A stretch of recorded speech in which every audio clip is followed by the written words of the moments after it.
Welcome to the InnovaBuzz podcast, where our job is to help you build visibility, professional credibility, and connection with your ideal client by putting the human at the center of innovative marketing, so you can build and strengthen an engaging, enduring relationship with your ideal clients. I'm Jürgen Strauss from InnovaBuzz, and I'm honored that you're here with me.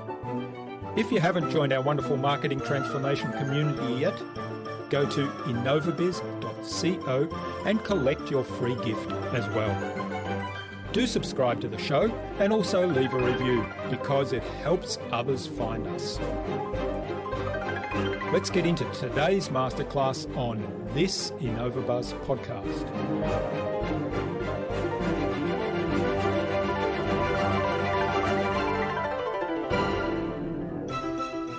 We also know that new types of jobs will end up getting created out of all these things. So I think it really is on all of us to prepare for what's going to happen, get people ready, retrained, reskilled, repurposed as necessary, while we still have the runway to actually do it. But it's also a burden on all of us to realize that, I shouldn't call it a burden, it's an opportunity actually. We can shape what this is going to be like. Rather than wait for it to happen, be the passenger, we can be the driver that leads to change. And so if you're really worried about losing your job, I really encourage you to take advantage of this opportunity to redefine what that's going to be.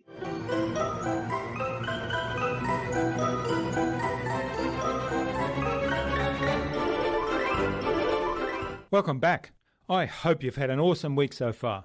If you haven't yet listened to my recent conversations with tech investor and business mentor Johan Nogueira and with Chris Barrows-Brown of Upping Your Elvis, then do check them out, but only after you've listened to today's conversation.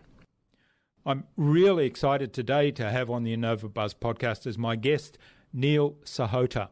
Neil is an IBM Master Inventor. He's a United Nations Artificial Intelligence Advisor. He's a keynote speaker, author of the book Own the AI Revolution, and a professor at the University of California, Irvine. Over his 20-plus year career, Neil has worked with enterprises on the business and marketing strategies to create next-generation products and solutions powered by emerging technology, as well as helping organizations create the culture, the community, and the ecosystem needed to achieve success, such as the United Nations AI for Good initiative. Neil also actively pursues social good and volunteers with non-profits. He's currently helping the Zero Abuse Project prevent child sexual abuse, as well as Planet Home to engage youth culture in sustainability initiatives. Neil describes himself as the Sherpa who unlocks hidden opportunities for self-disruption, the architect that constructs the bridge to those opportunities, and the counsellor that creates a safe environment to manage risk and establish buy-in. In our discussion today, Neil talked to me about how the AI revolution is opening up new job opportunities. He described a bunch of applications that are already using AI for good and helping people. And we talked about the age of relationships and human connection. Without further ado then, let's fly into the hive and get the buzz from Neil Sahota.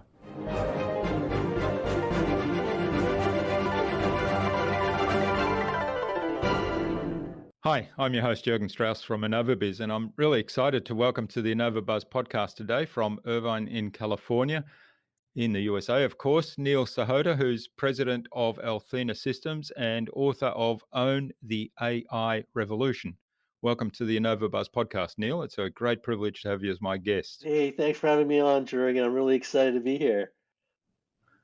Now, Jamie J., who was our guest on episode 335 of the InnovaBuzz podcast, suggested that we have a conversation with you, Neil. So big hello to Jamie. Hey, Jamie, thanks for hooking us up together. Yeah. Now, Neil, you've been a pioneer in artificial intelligence. I think you were involved in, or you led the team, in fact, to develop the IBM Watson application, which is kind of one of the early well-known applications of artificial intelligence. So I'm really keen to explore all that with you a bit more, particularly in the impact that artificial intelligence has on all of our lives, our businesses, the human relationship aspects. But before we do that, can you give us a bit of a whistle stop tour? How did you get into technology, and what were some of the pivotal moments that got you into the artificial intelligence game? I'll be honest, it was a total accident, Jurgen. I was studying political science and computer science in college. I know it's kind of An weird. interesting I know, combination, yeah. right? Computer science, I got started when I was 8 years old because I played a lot of sports. So my mom always told me, you gotta be a little more diverse once you learn piano or a violin. And I told her I'd rather learn computers. So that's what wound up happening. So that paid off. So thanks, mom. But I really in college was thinking that I'd wind up going to politics. I helped a lot of people get elected, the local, state, federal level, and I just realized I wasn't evil enough to be a politician. I, I hate to say it that way, but there was a lot of, it wasn't so much about principles, but about election, re-election, and lobbyists, and I decided that wasn't for me. And so I took a different path about trying to solve problems and wound up going to management consulting. And I remember working with, folks at like Disney and all these, Allianz and big companies, but 15 years ago talking about like it's amazing what computers can tell us. And it's like they're not actually Mm, telling us anything, right? We had yeah. this business intelligence back then. It's like we have cool technology to store lots of data and create nice looking reports. I started thinking to myself, could a computer tell us something? Could it look at data and figure something out? And that what actually set me down this path of artificial intelligence. So total accident. Mm. So, in a nutshell, can you describe what you understand by artificial intelligence? Because I think people have got all sorts of weird conceptions of it, which are probably formed largely by science fiction movies where you've got some robot walking around and trying to take over the world. That the that Terminator. brings up all these scary scenarios. I can assure everyone the Terminator scenario is not possible right now. uh, there's a lot of definitions when it comes to AI, but very simply put, it's a computer that you give it a task that requires some low-level cognition, and it can perform the task without any human supervision. So it's basically a computer that we've taught something to do, and it only does it when we tell it to do it. Hmm. And and so essentially, there's got to be a step-by-step process, and it's a repetitive process. Ooh, hard to say. Well, that's the interesting thing, Jurgen. It's not that it necessarily has to be repetitive or a step by step. Machines actually learn differently than we do. And so what we do is we give it something called a ground truth. So rules on how to make decisions, not the decisions themselves. And then we give it lots and lots of data. And kind of like how a person learns, it looks at all this data and it takes the ground truth and it starts seeing patterns.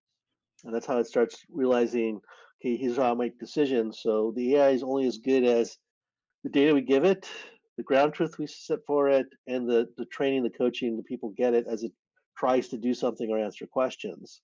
But real AI has the ability to try and answer a question or that we don't know the answer to. And that's what really sets it apart from just automation. Hmm. Okay. So, what do you mean by ground truth? Well, think about this. So there are all these kind of like guiding principles or things that drive how we make decisions, right? And that's what the ground truth is. So if we think about, okay, how do we insure someone, right? Let's say it's an auto insurance policy. We might factor in where they live, their age, past driving history, right, to figure out a quote. And then, if they get into an accident, we have to look at certain things and say, okay, who's at fault? What are the traffic laws? And so we give the machine some of these, like, they're essentially like facts and say, well, here are the laws on accidents. And we say, like, the way we assess, insurance policy, the premium, or we assess paying on a claim is based on these factors. Maybe it's its age, the type of car, was there a safety recall? So we have to factor all these things in and not just say like, here's a checklist of stuff to look at, but you have to understand who's the driver. So how do you assess the driver? Where is this person driving, or where the accident occurred? So geolocation information, and that's really how you do it. And it's not an easy thing to do. When it comes to AI, there's always two big challenges that I've seen. One is, do you have the data to teach the machine? But two, the actual training strategy around how you teach the machine. That's where people tend to fumble. Hmm. Hmm. All right. Well, taking that example, then, I mean, you talked about that it's not actually really easy to do that assessment and come back with a tailored quote for that particular driver and car owner, which I'm guessing before artificial intelligence was the role of an expert, insurance assessor, or I'm not sure what the job title would be, but somebody who's an expert in doing this thing. So there's a job there. Now, if the computer starts doing that, what is, I mean, the classical thinking would be, well, that job's gone, right? But I think you probably think a little different. So what are the options there? That's good. That's a good question, Jurgen. So I think I'm going to call it an actuary in this case. It's not Mm, that an actuary would just completely disappear. Think about all the easy assessments that are done. They really probably don't need to do them anymore, or they would spot check something.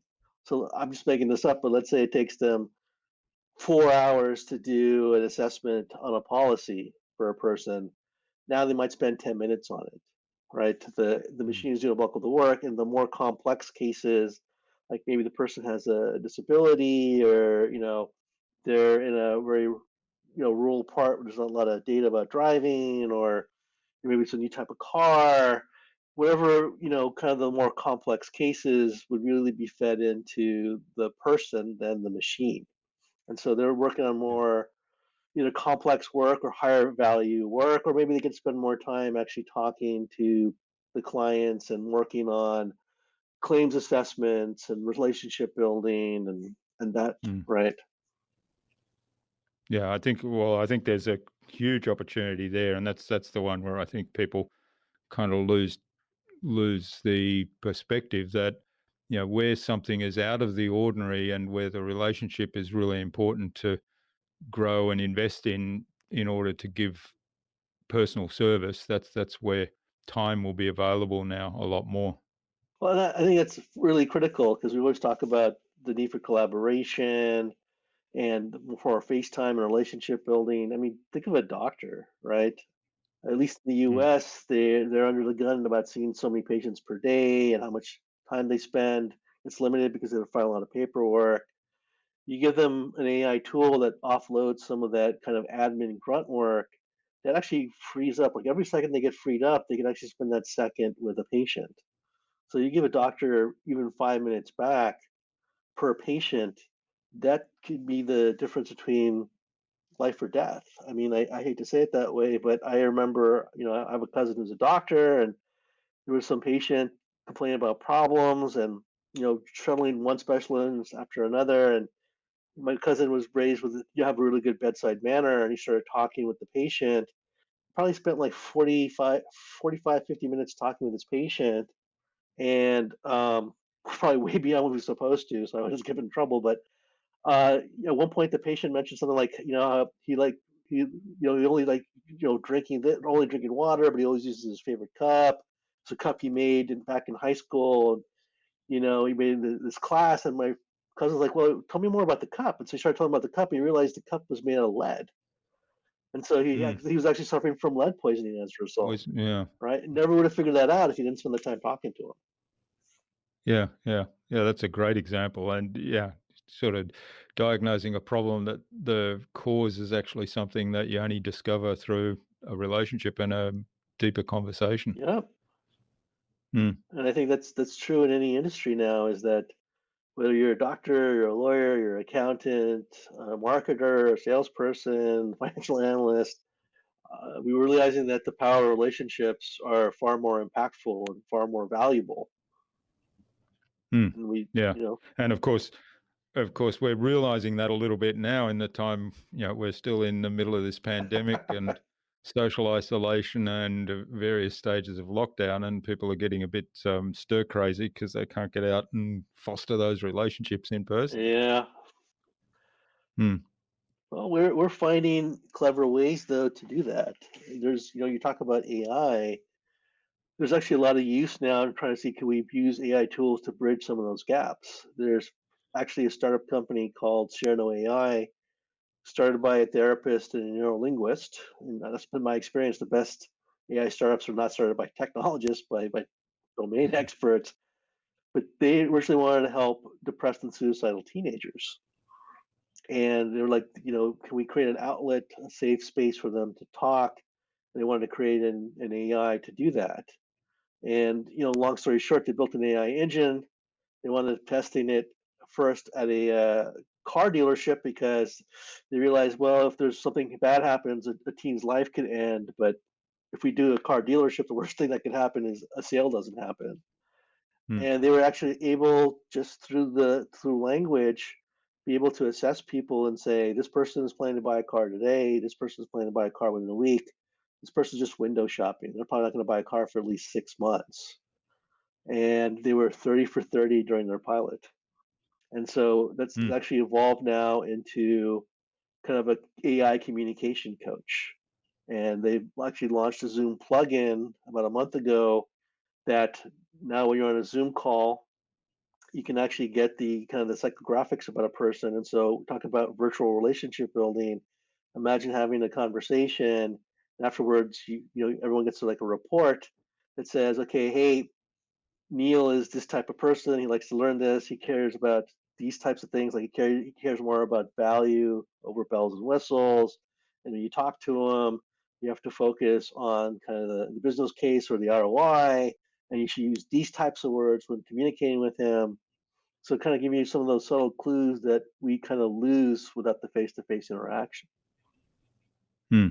Yeah, that's pretty amazing. So how does that work? It basically analyzes language? So it analyzes language, uh, not just the words, but the syntax, the grammar, sometimes the tone of voice, and actually will deconstruct kind of your personality, your emotional state, and but they can also assess then your level of commitment, how you engage with other people, how you best learn, what actually matters to you. Right? It's like, if you were to invite me to a party and said, hey, that's awesome, I'll be there, versus like, hey, that sounds pretty good, maybe I'll swing by, right? Hmm. There's Yeah. kind of saying the same thing, but the intent behind it is actually quite different. So imagine being able to pick that up at a much more subtle level. Hmm. Yeah, and of course, language is very powerful, and there are, the neuro-linguistic specialists have have the ability to pick up very fine nuances there, and it's quite amazing. I've spoken to people that have the ability to do that, and when they feedback something to me, it's pretty scary, in fact.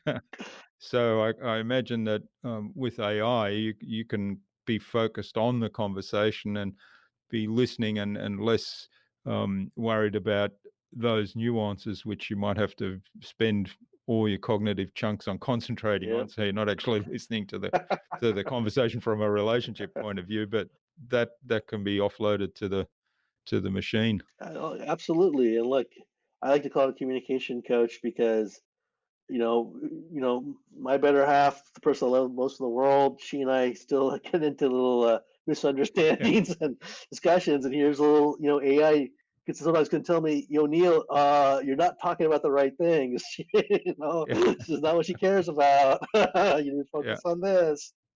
But you can also, expand this out. We talk about marketing and sales, but you think about like law and legal depositions. You Hmm. doctor and working with a patient and saying, are they going to stick this type of treatment, or how do I convince them they have to change some behaviors, right? What's the best way to engage? So it's a Hmm. really powerful tool for us. Yeah, yeah, and of course the initial intent to recognize signals in language of people's intent when they're facing bad times, dark times. Yeah. Yeah. All right. So what are some of the other examples where AI is already being used? Well, there's not a sector or industry out there that there's not Yeah. something being done. There's still plenty of opportunity, don't get me wrong. But I think Mm, what's remarkable is where it's actually being applied to like disruptively, that's shocking people, right? Like mm, law is one area. A lot of people thought, well, you can never really apply AI, maybe for some back end operations or something like that. You actually have guys that have created like essentially AI lawyers. They can actually pick up some of the work. There's another company called Legal Nation where they've actually started by three lawyers. Again, best mm, best companies I've seen, not technologists necessarily, but they created a lawyer, an AI lawyer, that if someone files a complaint against you, like they bring a lawsuit against you, their AI can actually take the court information, the complaint, analyze it, do some legal research, but also start generating the deposition questions, preparing the interrogatories, and start figuring out case strategy. And mm. it takes the AI about 2 minutes to do what a associate lawyer, maybe 3 to 4 years of experience, probably take about 10 to 12 hours to do. Yeah. And they had a really interesting situation where one of their clients is Walmart, and Walmart had a customer who bought a whole chicken. And ironically, this guy was a dentist because when he bit into the gizzard, he hit a stone and broke his tooth. Mm, So he sued Walmart. Normally, Walmart would probably settle. I don't know how much. I don't know, 80,000 maybe. I have no idea. But because now they're using this legalmation AI lawyer, the complaint got run through, and the AI prepared the stuff. But the case strategy actually pointed out and said it's actually a material fact that when chickens eat, they eat stones. And so by biting into the gizzard, you should have been aware of the risk that you might bite into the stone and suffer injury. Walmart used that argument in court and won the case. So rather than paying all this money out, they actually won against the lawsuit. And I remember asking, some lawyers like, do you think a human lawyer would have figured that out? And they're like, unless that guy was a chicken farmer, no way. yeah. They probably wouldn't have figured that out. Yeah. It's a bit like the lead cup, right? Yep. Yeah. Unless you dig really deeply. Although here it wasn't down to the relationship. It was uncovering facts that probably only a chicken farmer or somebody that knows chickens really well would know. Mm. Well, one of the ones that I use a lot now, and this fascinated me when it first came out, is one that's built into one of the photography apps I use. And there's actually 3 or 4 different settings that actually label them AI, but it's a whole combination of settings. So on the software, you can set the brightness of the scene, you can set the contrast of the scene, you can set the brightness of the bright areas, the brightness of the dark areas, and so on. There's a page and a half, and then you click there's a page and a half of settings, but then you click drop downs on each setting as well, and then you get hundreds of settings under that. So to really understand this software, you have to be a genius. It's very complex and it probably turns a lot of people off. And with this one, so I generally had about a dozen settings that I worked with, and I thought, well, if I focus on those and if I get a good result, that's good. Otherwise, I just get overwhelmed and takes up a lot of time. Well, now they've got about 4 settings that are AI settings that combine a whole range of different things, and so you just basically take the slider of a couple of them, and there's one that works on the whole scene, and they haven't kind of let out all the things it does, but basically you just take the slider and the photograph transforms. It's Nice. like taking something that's really dull and all of a sudden, and it's like I've spent an hour working on all different settings and exploring settings. And often I used to explore different settings. I wonder what this one does. And then, oh, that actually improved some aspect of the look. So I did that. But then an hour later, I'd have a photograph that I was happy with. Whereas this is like a couple of sliders and it takes a minute. Oh, that's awesome. Well, Mm, maybe one day it'll just be a little voice you're getting. It'll just be like more vibrant colors, do yeah, yeah, this. that's right. Yeah. And they've even got where you can replace the sky. So Wow. if you've got so imagine this beautiful scene, but you've got a perfect day, so it's just blue sky. Well, that doesn't work too well. I mean, there's this expression, postcard clouds. So you can actually replace the sky and put in clouds, or turn it into a stormy scene, or turn it into a Wow. night scene, and it's totally seamless. It's brilliant. That's awesome. But now you kind of wonder what the real picture originally was. That's right. Yeah, yeah. Mm. All right. Well, when we last talked, you talked about this. I mean, you mentioned a couple of times today about most AI startups not being founded by technologists. So really, it's people who've identified, hey, there's a problem here, or there's an opportunity to improve some aspect of what we do. What prompts those people to say, well, let's explore AI, and how do they go about it? It's interesting because it's a bit of a mixed bag. Um, you got some people that they're just fascinated by technology and they're kind of first of a kind, so they learn a little bit and then they realize they can do something with it. And then you got some people that um, they know that they should be doing something, they just don't know what it is, and they reach out to people like me for help to figure that out. But we still have a lot of people out there that think, right, there's a lot of smart technologists out there, and there are, but they're going to tell me ultimately what I need. And the challenge with that is, as smart as those technologies are, they may not really understand the problems of your space, of your Mm, industry. I mean, I haven't met many technologists that know a lot about the problems a doctor faces or an accountant or even a marketer. And so, AI, we talking about it's driving this fourth industrial revolution. It's new form of computing. It's not doesn't work the same way that we typically know. And so you have the technologists that understand the capabilities of technology, but they don't know where to apply it to. And then you have the business folks that know that I have a problem or I have an opportunity, but I don't know how to make it a reality because I don't know what the capabilities are. It's got to be kind of a little meshing of the two. I call it like a yin yang model, where they combine together and each side knows a little bit about the other side. But that's why I actually see that the non-technologists tend to be more successful with their AI startups because they're really focused on trying to solve a problem. Whereas the technologists, they not may not have the right domain knowledge. They build something cool, and now they're trying to find a mm. problem to wedge it into. Yeah, I think there's gold in that alone, and it doesn't just apply to AI. It's if you focus on solving a problem, you're much more likely to have success rather than build a widget that you think is cool and then look for a problem to solve and try to force fit. Yeah, I mean it is. I mean, I met some really great guys. They were very smart technologists, and they came up with a bit of a new powered like movie camera using AI, and they were they couldn't get traction anywhere, and so someone pointed them to me, and so we're chatting a bit, and I asked them a question, and it was funny. They laughed when I asked the question. They said that every time someone asks us that question, that's when we get shown the door. And the question I asked was, "Have you ever made a movie?" And they, Yeah, they hadn't. They had never made a movie. They'd never been on a set. yeah. They didn't have any advisor that knew how it worked.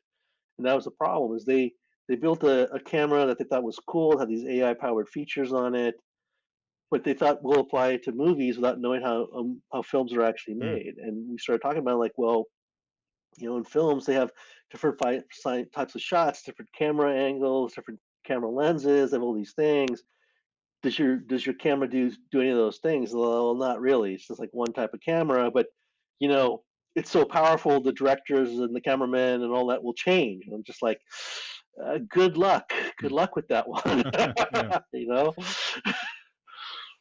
So I think it was a hard lesson mm, learned for them. yeah. All right. So now the book Own the AI Revolution. So what's the key premise behind that? Um, I wrote it because at the time most of the books I saw were very technical or they were very much fear mongering. And I didn't want people to lose hope, and I wanted people, especially non-tech people, to understand the opportunities that they had. And so I wrote On the AI Revolution with three goals in mind: education, empowerment, and enablement. And so the book is written for the layperson, for actually for like business leaders, help them understand what is AI, but more importantly, how they can actually use it, and help them understand how they can try and figure something out with it. Share a couple of my frameworks with them, and then actually share the stories of other non-technologists that have started successful business units, ventures, even companies using the technology. And so essentially it was meant to educate, empower, enable so that someone reads the book, understands a bit, can figure something out, and can take those first couple of steps on trying to build an AI solution. Hmm. Yeah, I think we talked earlier about the scary scenarios that come to a lot of people's minds when they think AI, and so I think education is a really important thing here. Now, you do talk. You say we're already in the fourth industrial revolution. So I was trying to think back, or what was the third one? I'm assuming that was the internet. But so what is the fourth industrial revolution? That's a good question. It's essentially the digitization of all the industries, the digitization of like everything that we wind up doing. So, you know, we've gone from manual to kind of the factory to the internet, and now we're talking about where we have AI and machine learning integrated into every aspect of our lives. So, you think about self-driving cars and smart cities and, you know, camera software like you're using that helps you, with the Mm, pictures. But we're taking this way beyond that. We're talking about like AI helping us with waste management. So now you don't have to worry about, is this recyclable or is it compost or, is it landfill? You can throw it into a smart waste bin and actually sort it for you, right? We have now smart AI powered toilets that when you use it, it's actually analyzing your human waste and looking mm, at biomarkers to see, are you on the onset of having a cold or a flu or a disease, right? And so mm. you get essentially a day by day snapshot of your health because of this. But these are all triggering new types of jobs, new types of business processes, different disruptive innovations. Essentially, the fourth industrial revolution is going to change a lot of what we do and how we actually do it. Do you think with COVID and with what's happening, the move to work from home and people embracing today's technology a lot more in terms of connecting remotely, do you think that's going to accelerate that fourth industrial revolution, or will people be more prepared to embrace it as a result? I believe so, and I think we've seen some of that happening. There's the bald futurist, Steve. He, I thought, put it great when he said that COVID, while it's a horrible pandemic, is ironically the great accelerator at the same time. That it's forced Mm, us to actually try and look at and do things that we thought would either take years or would never happen. One of the things I see, I'm a part-time professor that even at the university level, we're talking about having just like fully online curriculum and virtual classrooms.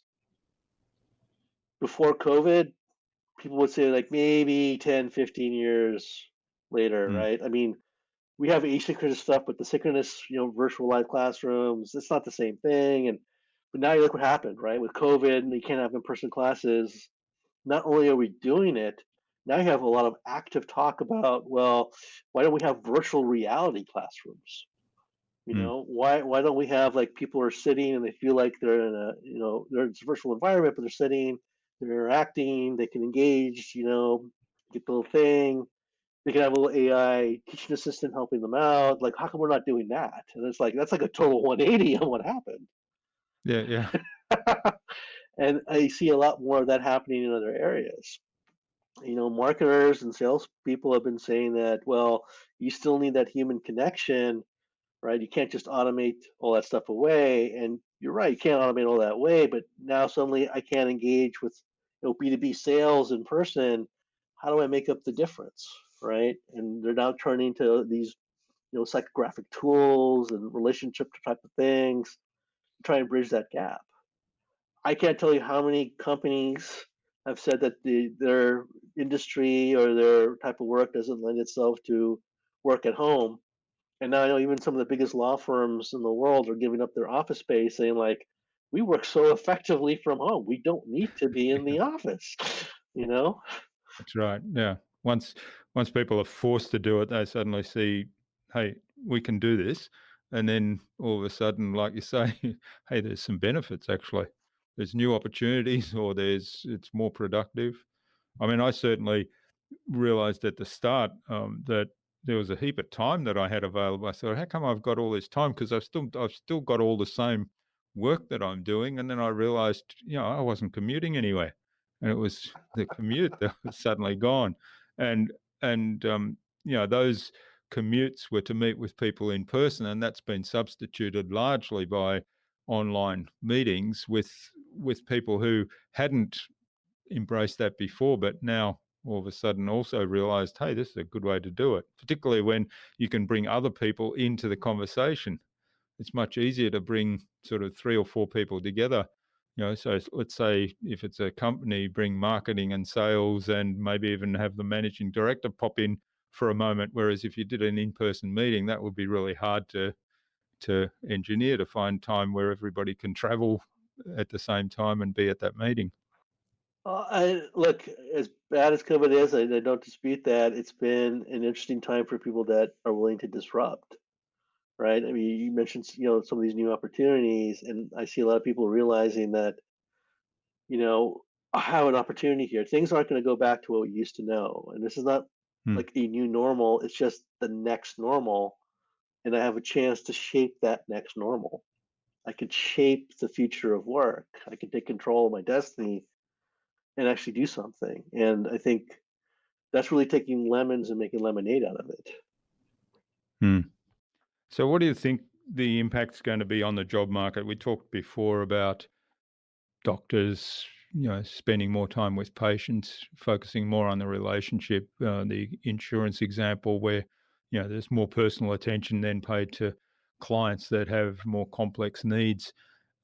What do you think overall it will be on the job market? Because, combined with COVID, because with COVID, there's lots of people that now have lost their jobs because companies are paring back, and possibly they're even recognizing that they can do things differently, and so they don't need as many people. So what are the opportunities out there, and what impacts AI going to have?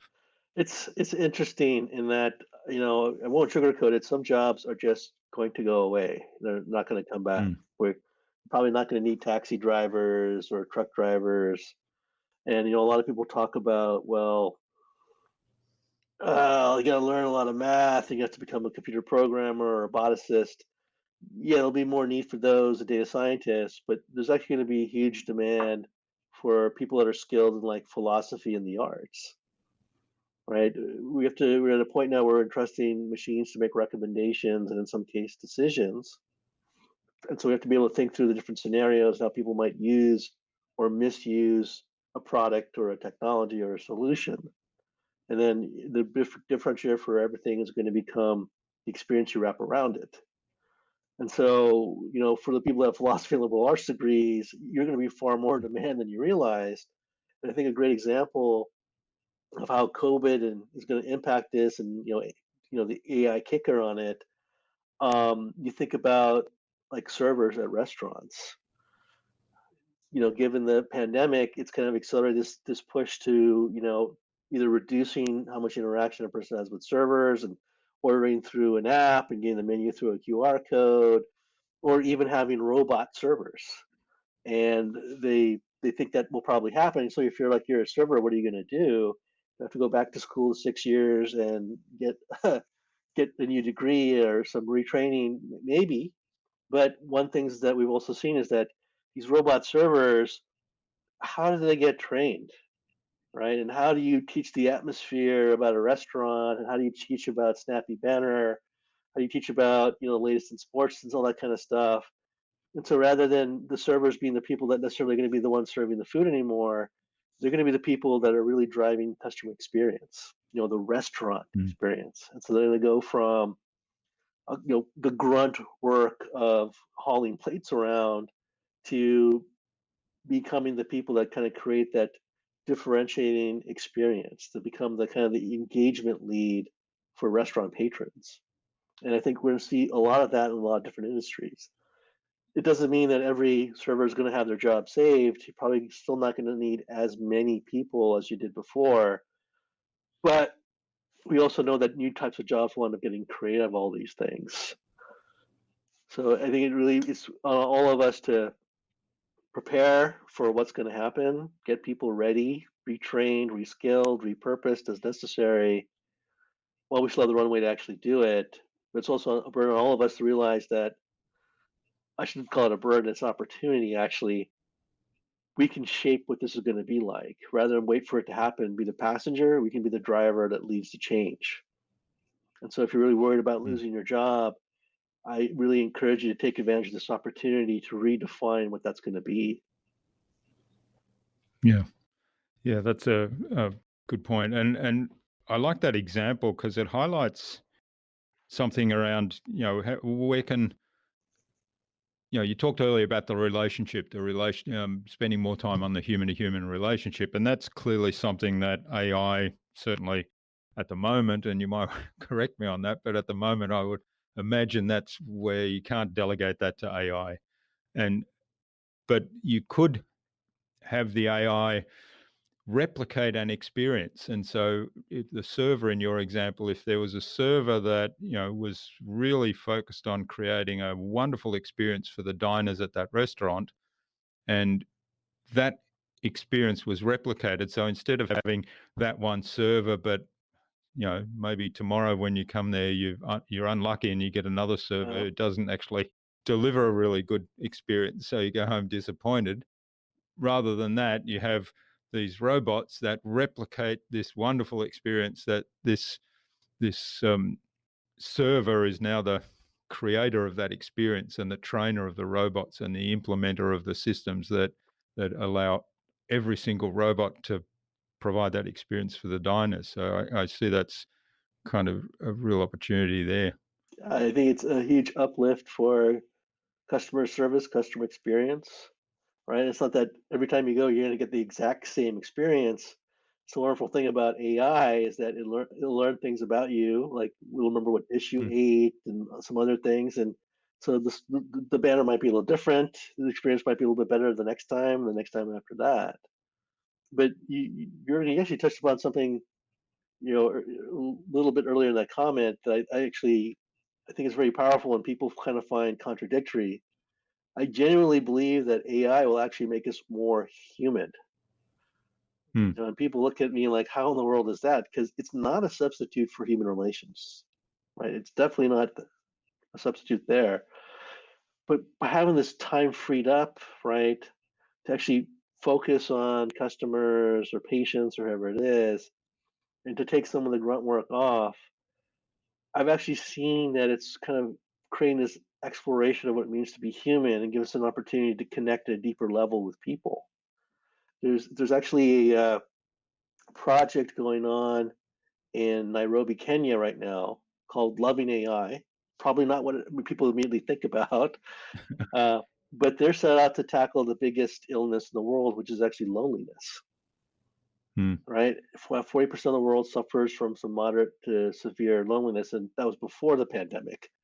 So I'm Yeah. sure it's a lot worse today with COVID. But to do this, they want to give people an outlet. So it wasn't meant to substitute a human relationship, but people that felt lonely, they had some outlet where they didn't feel be judged, but they could at least talk, connect, get some confidence so they could reach out to people. And they wanted to do that by teaching AI unconditional love. Well, what is unconditional love, right? We have to teach the machine that. How do you define Mm. that, right? Yeah. And then what's unconditional love versus regular love? And are there different kinds of love, like the love between two spouses or the love between a parent and a child or friends or siblings, right? And so this grand research experiment about AI turned into this very deep exploration into the nature of what it means to be human. And I think we're going to actually wind up seeing more of that, right? When we talk about the jobs of the future, there's actually projections that we'll need a huge amount of people that are willing to be mentors, to be life coaches, to be yoga instructors, right? I really believe that AI is going to give us the opportunity to get more in touch with our own humanity. Hmm. Yeah, that's a really interesting example. And yeah, how far down the road is that now to being implemented? For loving AI, they're probably still got a ways to go, right? We're Hmm. talking about some very ethereal concepts, Yeah. right? And we can only teach the machine something that we can commoditize. Will we get there? I feel confident we will, but I think it'll take some time. Hmm. Yeah, it's interesting. I mean, there's, the traditional therapy, I guess, in the old school for loneliness was kind of get a pet. And so if you say, well, unconditional love, taking aside like family members or spouses, you say unconditional love, well, a pet, pet doesn't care who you are, what you've done, as long as you're paying attention to them, Yeah, you're feeding them, look after them, they will give you unconditional love, right? So yeah. We still need that human, kind of like, still need the human interaction, though. yeah, yeah, that's right. Well, it's kind of the first level, right? First step, yeah. It, yeah, like what you said with the AI, that gives you the confidence that you might be able to reach out to other humans. Well, that's the hope, right? Hmm. It's a support device, get people the confidence. I mean, Yeah. I know it Uh, sounds simple. Actually, yeah, dogs are pretty good for generating human interaction because you take the dog for a walk and then you meet all these other people taking dogs for a walk, and usually there's a conversation ensues, right? What breed is that, or how old is he? All right. Well, that's great, Neil. On that note, I think it's a good point to move on to the buzz, which is our innovation round, and it's designed to help our audience, who are primarily innovators and leaders in their field, with some tips from your experience. So I have 5 questions, and hopefully you'll give us some answers that'll inspire the listener to go and do something awesome as a result All of them. right. Hey, what do you think the number one thing is that people need to do to be more innovative? You gotta take risk. I mean, that's just the bottom line. I know people don't Mm. like to do that. They don't even like to make assumptions, but if you're not willing to roll the dice, it's really hard to innovate. Hmm. So do more experiments. More experimenting. I'm not saying jump out of a plane without a parachute, Jurgen. Okay. Right? But at least go skydiving, right? With a Hmm. parachute. Okay, well, that's yeah, I'm afraid of heights, so that's a big one for me. Okay, what's the best thing you've done to develop new ideas? Honestly, is think differently. That I'm been fortunate enough to learn to look at different perspectives, see different viewpoints, and actually be able to mesh those together and find those hidden dots as a result, and be able to connect them. Right? We all hope that the innovation or that great aha moment will just kind of happen by itself. It Mm. really doesn't. You gotta have the tools to make it happen.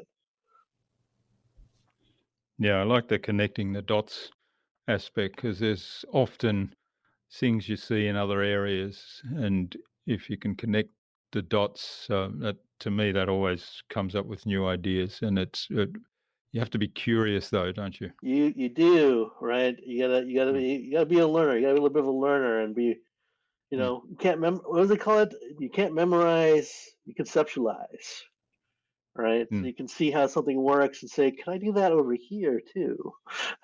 Mm. Yeah, yeah, that's a great way of doing it. All right. Now, what's a favorite resource of yours that you use a lot?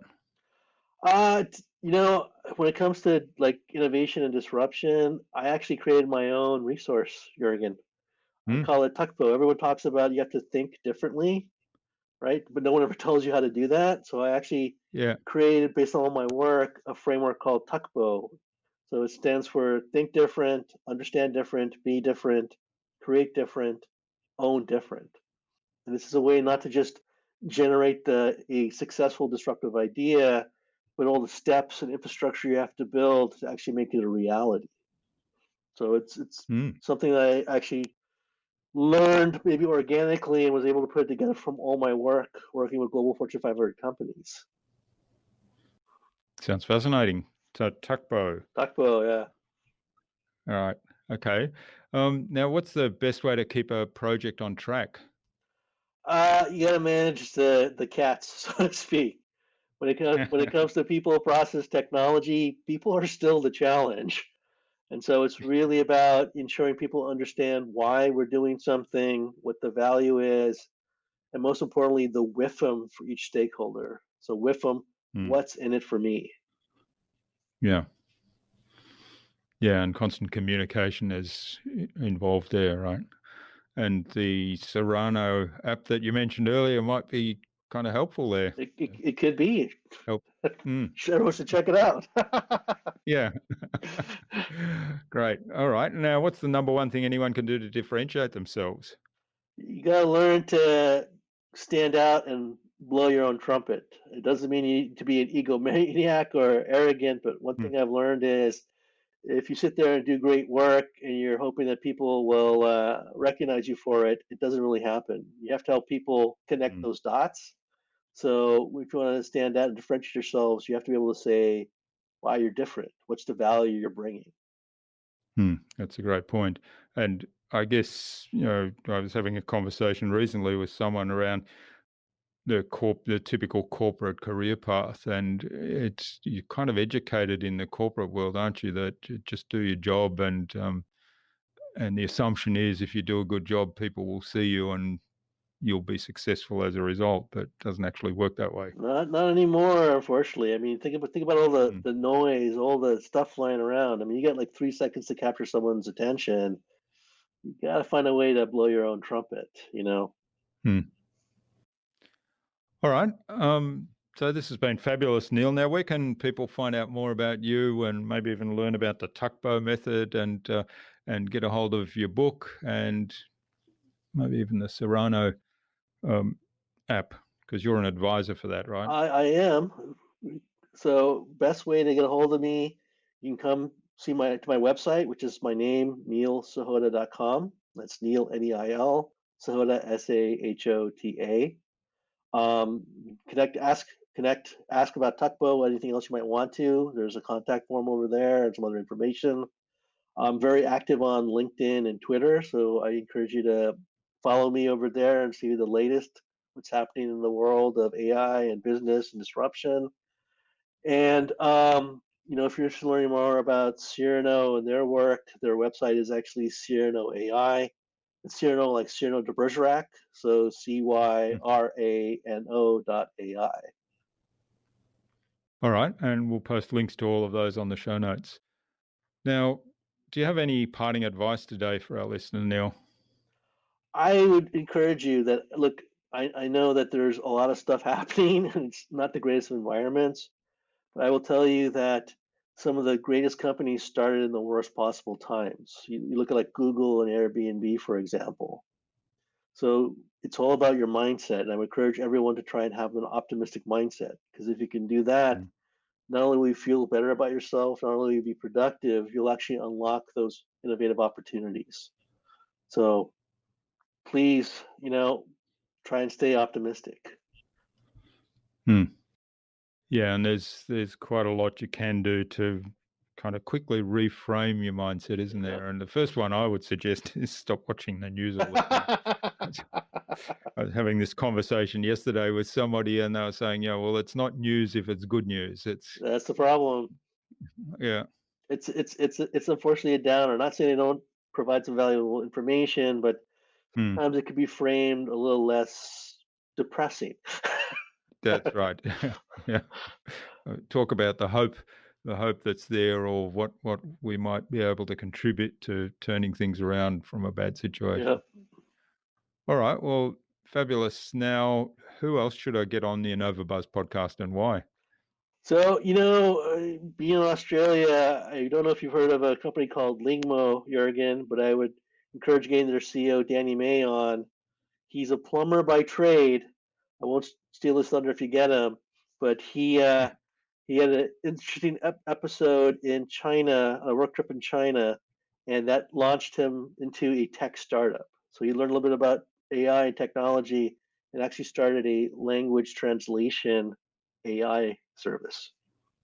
So plumber to tech entrepreneur. Sounds fascinating. Yeah, to linguistics. Yeah. Okay.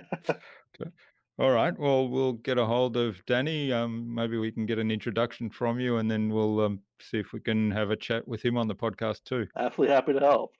Great. Well, thanks a lot, Neil. This has been absolutely fabulous. Thanks for sharing your time and your insights with us so generously today and for the conversation. I've really enjoyed this. I've learned a lot more about where AI is headed and all the opportunities and how rapidly it's kind of going to impact our world and already is. So I wish you all the best for the future, and let's stay in touch. Well, thank you, Jürgen. I appreciate that fantastic conversation. I had a blast. And to your audience, thanks for listening. Thanks.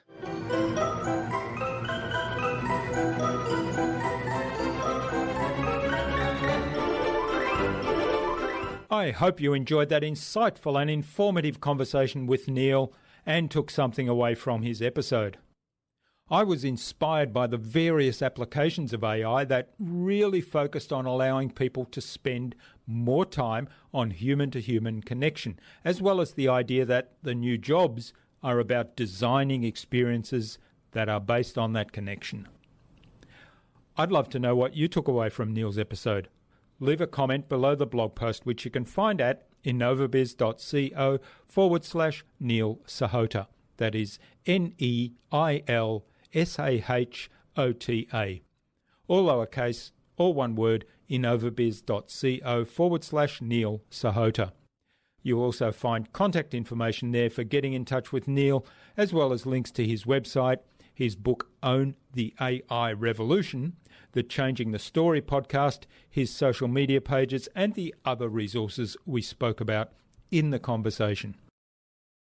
Neil suggested we have a conversation with Lingmo founder Danny May on a future InnovaBuzz podcast episode.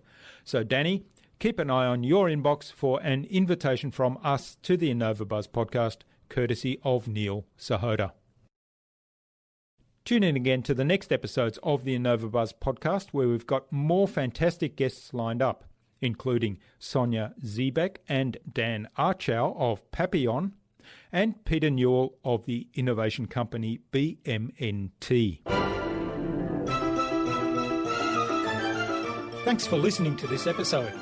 Make sure you subscribe to the show to be reminded of new episodes. It's free to subscribe. Leave a review if you like. Even if you don't like me, I'm okay with that. I'm asking you to leave a review because it helps other people find this show. Go to innovabiz.co to join our marketing transformation community and access a free gift my team and I made for you. It's the Marketing Master Mini Class. We want to give you everything you need to transform your marketing into a human-centered, relationship-focused growth engine. Until next time, I'm Jürgen Strauss from InnovaBiz. Remember, be awesome and keep innovating.